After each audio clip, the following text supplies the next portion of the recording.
Okay. Good morning, ladies and gentlemen. My name is Rhonda Snell. This morning I will be discussing the delinquent juvenile. First, I would like to quote from author and freelance writer Randy Henderson.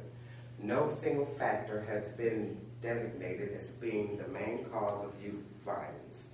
Some of the possible negative influences that need careful examination are the disintegration of the family structure, drug abuse, the availability of guns, poverty, child abuse, and media and gang violence.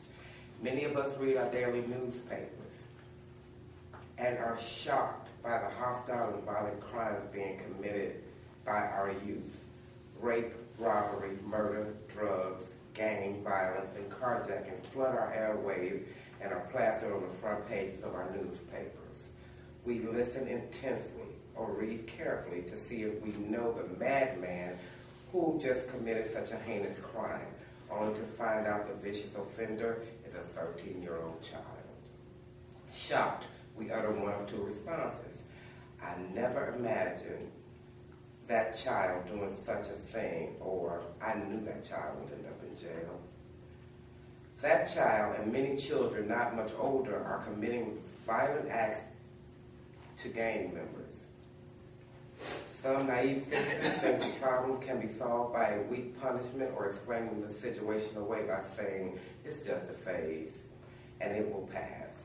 Even though some people think juvenile delinquency is not a major factor, the influx of juvenile delinquents committing violent crimes is astronomical.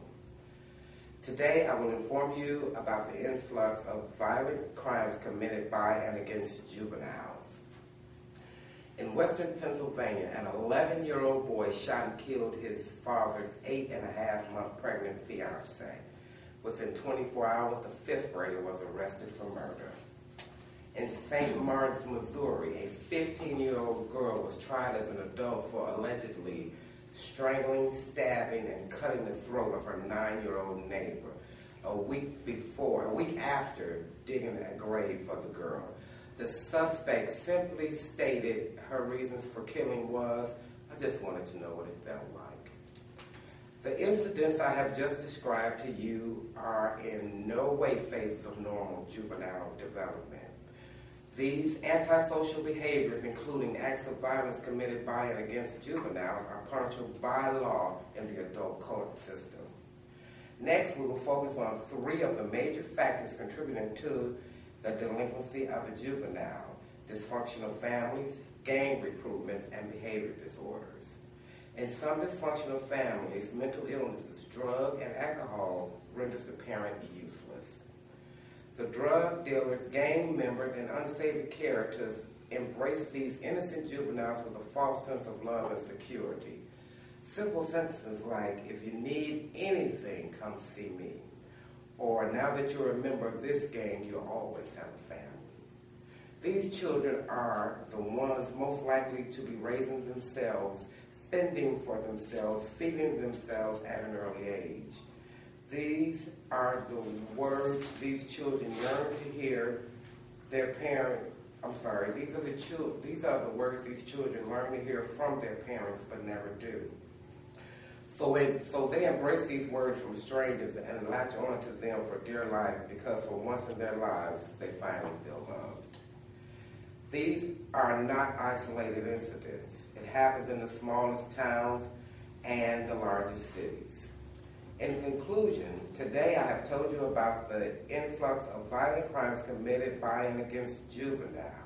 And even though some people think juvenile delinquency is not a major factor, the influx of juvenile delinquents committing violent crimes is astronomical. We as citizens should try everything in our power to make safe havens for these minors who have nothing and no one to count on.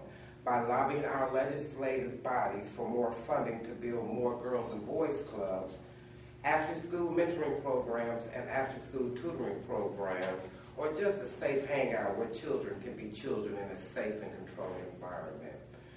With more programs and activities offered to our neighborhood youth, the less likely it is they will become seduced by the street life. I would like to leave you with an old African proverb. It takes a village to raise a child. We are that village.